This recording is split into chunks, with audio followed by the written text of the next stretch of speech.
ಯಾವ ದೇವತೆ ಆಗಲಿ ಯಾವ ದೇವರಾಗಲಿ ಯಾರಿಂದಲೂ ಮರಣ ಇಲ್ಲಂತಕ್ಕಂಥ ವರ ಪಡ್ಕೊಳ್ಬೇಕಾದ್ರೆ ದೊಡ್ಡ ರಾಕ್ಷಸ ಪಡ್ಕೊಂಡು ಎಲ್ಲ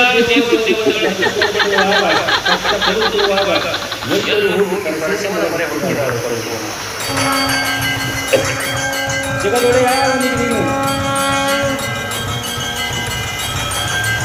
ಆಶೀರ್ವಾದವನ್ನು ಮಾಡಿದ್ದೀರಿ. ನೀನು ಕೊಟ್ಟಿರ್ತಕ್ಕಂಥ ವರದಿಂದ ಎಲ್ಲ ದೇವತೆಗಳಿಗೆ ಕಷ್ಟಗಳನ್ನ ಬಂದಾಗ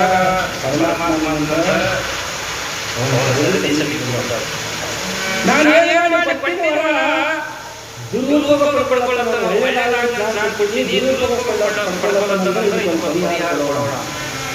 ಗಂಡು ಹೆಣ್ಣಿನಿಂದ ಮರಣ ಇಲ್ಲಲ್ಲ. ನೋಡಿ ಇವತ್ತು ರಾತ್ರಿ ಕೈಲಾಸದೊಳಗ ಮುಕ್ತಾನ ಭೋಜನೆ ಹಮ್ಮಿರ್ತೀನಿ. ನಾನು ಹುಗ್ಗಿಯ ಊಟ ಇಡ್ತೀನಿ ಎಲ್ಲಾ ದೇವತೆಗಳಿಗೆ. ಆ ಹುಗ್ಗಿಯ ಊಟ ಸೇವನೆ ಮಾಡಬೇಕು ಅಂದಾಗ ರಾತ್ರಿ ಸಮಯ ಪ್ರಸಾದ ವ್ಯವಸ್ಥೆ ಮಾಡಿದ್ದಾರೆ. ಎಲ್ಲಾ ದೇವತೆಗಳು ಸಾಲಾಗಿ ಕುಳಿತುಕೊಂಡಿರುವ ಸಮಯದೊಳಗ ಪರಮಾತ್ಮ ಹೇಳ್ತಾನ, ನಾನು ಒಂದು ಉಂಗುರವನ್ನು ಹಾಕ್ತೀನಿ ಕಡೆಯೊಳಗ. ಬಡಿಸುತ್ತಾ ಎಲ್ಲಾ ದೇವತೆಗಳಿಗೂ ಬಡಿಸುತ್ತಾ ಬರ್ತಾರ. ಆ ಬಂಗಾರದ ಹೊನ್ನೊಂದು ಬಂಗಾರ, ಆ ಬಂಗಾರದ ಉಂಗುರು ಯಾರ ತಾಟಿನೊಳಗೆ ಬಂದು ಬೀಳ್ತದ ಅವರು ಹೋಗಿ ಆ ಕಾರಾಸುರನ ವಧೆ ಮಾಡಬೇಕು ಅಂತಂದಾಗ, ನೀವು ಚಿಂತೆ ಮಾಡಬೇಡ್ರಿ, ಆ ಉಂಗುರದೊಳಗೆ ನನ್ನ ಶಕ್ತಿ ಅಡಿಗ್ಯಾದ, ಅದಕ್ಕೊಂದು ಶಕ್ತಿ ಕೊಟ್ಟು ಆ ಉಂಗುರನ ಹಾಕ್ಲಿರ್ತೀನಿ. ಆ ಉಂಗುರ ಧರಿಸಿ ನೀವು ಆ ರಾಕ್ಷಸರನ್ನು ಸಂಹಾರ ಮಾಡಬೇಕು ಅಂತ ಹೇಳಿದಾಗ ಎಲ್ಲ ದೇವತೆಗಳು ಕೈ ಜೋಡಿಸಿಕೊಂಡು ಪರಮಾತ್ಮನ ಮಾತಿಗೆ ಒಪ್ಪಿಕೊಂಡಿದ್ದಾರೆ. ಸಾಲಾಗಿ ಪಂಕ್ತಿ ಕುಳಿತುಕೊಂಡಿದ್ದಾರೆ ಎಲ್ಲಾ ದೇವತೆಗಳು. ಎಲ್ಲರನ್ನು ಒಬ್ಬೊಬ್ಬರನ್ನಾಗಿ ಆ ಹುಗ್ಗಿಯನ್ನು ತಾಟಿನೊಳಗ ಹಾಕಿ ಸಾಲಾಗಿ ಬರುತ್ತಿರುವ ಸಂದರ್ಭದೊಳಗ ಆ ಪರಮಾತ್ಮನ ಹಣ್ಣು ಆ ಉಂಗುರ ಏನಾಗ್ಯದ ಅಂತಂದ್ರೆ ವೃಷಭಾಗಿರ್ತಕ್ಕಂಥ ನಂದಿಯ ತಟ್ಟೆಯೊಳಗೆ ಬಂದು ಬಿಡ್ತಾರೆ, ಬಸವಣ್ಣನ ತಟ್ಟೆಯೊಳಗೆ ಬಂದು ಬಿಡ್ತಾರೆ. ಯಾವಾಗ ಬಸವಣ್ಣನ ತಟ್ಟೆಯೊಳಗೆ ಬಿದ್ದಾಗ ಎಲ್ಲಾ ದೇವತೆಗಳು ಕೂಡಿಕೊಂಡು ಬಸವೇಶ್ವರ ಮಹಾರಾಜ್ ಕಿ ಜೈ, ನಂದೀಶ್ವರ ಮಹಾರಾಜ್ ಕಿ ಜೈ ಕೈಲಾಸದೊಳಗೆ ಎಲ್ಲ ದೇವತೆಗಳು ಕೂಡಿಕೊಂಡು ಜೈಕಾರ ಮಾಡ್ತಾ ಇದ್ದಾರೆ. ಆವಾಗ ಪರಮಾತ್ಮ ಬಂದು, ನಂದೀಶ ಹೆದರಕ್ಕೆ ಹೋಗಬೇಡಿ, ಯಾವಾಗ ಹೊನ್ನು ಉಂಗುರನ ತಾಟಿನೊಳಗೆ ಬಂದದಲ್ಲ ಆ ಪ್ರಸಾದವನ್ನು ಸ್ವೀಕಾರ ಮಾಡಿ ಆ ಉಂಗುರವನ್ನು ಧರಿಸಿ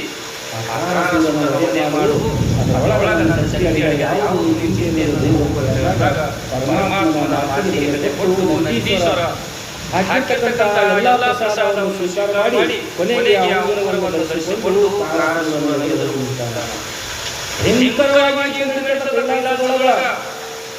ಎಷ್ಟೋ ಯುದ್ಧ ಆಡಿದ್ರು ಕಾರಾಸುರ ದೊಡ್ಡ ಶಕ್ತಿ ಪಡೆದಿರ್ತಕ್ಕಂಥ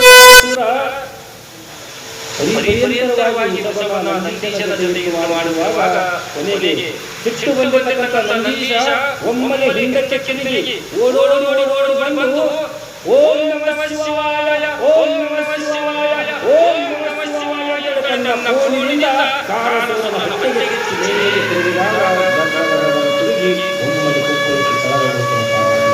ಹೀಗೆ ಹೋಗಿ ತನ್ನ ಕೊಂಬಿನಿಂದ ಚುಚ್ಚಿ ಅವನನ್ನು ಅಲ್ಲೇ ಪ್ರಾಣ ಹೋಗುವಾಗ ಕೊಲೆ ಮಾಡ್ತಾನೆ. ಇಲ್ಲಿ ಪರಮಾತ್ಮ ಹೊರಕೊಂಡು ಗಂಡು ಹೆಣ್ಣಿನಿಂದ ಮಂದಿನಿಂದ ಆ ಕಾರಾಸುರನ ವಧೆ ಆಗ್ತದ. ಯಾವಾಗ ನಂದೀಶ ಕಾರಾಸುರನ ವಧೆ ಮಾಡಿಲ್ಲ, ಎಲ್ಲಾ ದೇವತೆಗಳು ಕೂಡ ನಮ್ಮ ಕಷ್ಟದ ಮಾಡಿರ್ತಕ್ಕಂಥ ನಂದೀಶನನ್ನು ಮೆರವಣಿಗೆ ಮಾಡೋಣ ಅಂತೇಳಿ ಕೈಲಾಸದ ಏನು ಬಾಗಿಲಿರ್ತದೋ ಕೈಲಾಸದ ಬಾಗಿಲಿನಿಂದ ಕೈಲಾಸದ ಒಳಗೆ ಮೆರವಣಿಗೆ ಅದೇ ನಾವು ಕಾರಣಿ ಆಚರಣೆ ಮಾಡ್ತಾರೆ.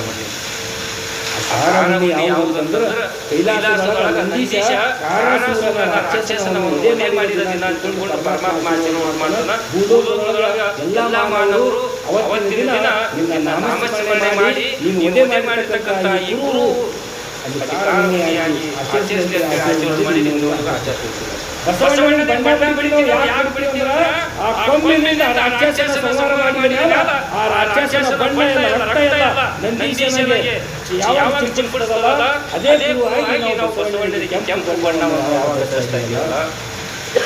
ಕೈಲಾಸದ ಬಾಗಿಲಿನಿಂದ ಮೆರವಣಿಗೆ ನಾವು ಒಂದು ಗುಡಿಯಿಂದ ಅಗಸಿಯ ಬಾಗಿಲಂದಾಗ ಆ ನಂದೀಶನ ಮೆರವಣಿಗೆ ಮಾಡ್ಕೊಂಡು ಬರ್ತೀವಲ್ಲ, ಹಣ್ಣು ಕೀಳು ಮಾಡ್ತೀವಿ ನಾವು. ಅಂದ್ರೆ ನಾಳೆಗೆ ಕಾರಣ ಅದಕ್ಕೆ ನಮ್ಮ ಹೊನ್ನುಕ್ಕಿ ಮಾಡ್ತೀವಲ್ಲ. ಹೊನ್ನುಕ್ಕಿ ಅಂದ್ರೇನು? ಅಲ್ಲಿ ವಿಲಾಸದೊಳಗೆ ಪರಮಾತ್ಮ ಹಣ್ಣು ಬಂಗಾರ, ಆ ಬಂಗಾರ ಉಂಗುರವನ್ನು ಹಾಕಿ ಊಟ ಮಾಡಿಸ್ತಕ್ಕಂಥ ದಿನ. ಅಂದ್ರೆ ನಾಳೆಗೆ ಕಾರಾಸುರನ ವಧೆ ಆದಂತಂದ್ರೆ ಅವತ್ತು ರಾತ್ರಿ ದಿವಸ ಹೊನ್ನುಕ್ಕಿ ಅಂತ ನಾವು ಮಾಡ್ತೀವಲ್ಲ. ವಿಲಾಸದೊಳಗೆ ಎಲ್ಲ ದೇವತೆಗಳನ್ನು ಉಂಗುರವನ್ನು ಹಾಕಿ ಊಟ ಮಾಡಿಸಿದ ದಿನವನ್ನು ಹೊನ್ನುಕ್ಕಿ ಅಂತ ಹೇಳಿ ನಾವು ಮಾಡ್ತೀವಲ್ಲ. ಕಾರಾಸುರನ ವಧೆ ಅಂತ ತಿಳಿದೀವಿ. ಬಹಳ ಸುಂದರವಾಗಿರ್ತಕ್ಕಂಥ ಆ ಕಥೆಯನ್ನು ನಾವು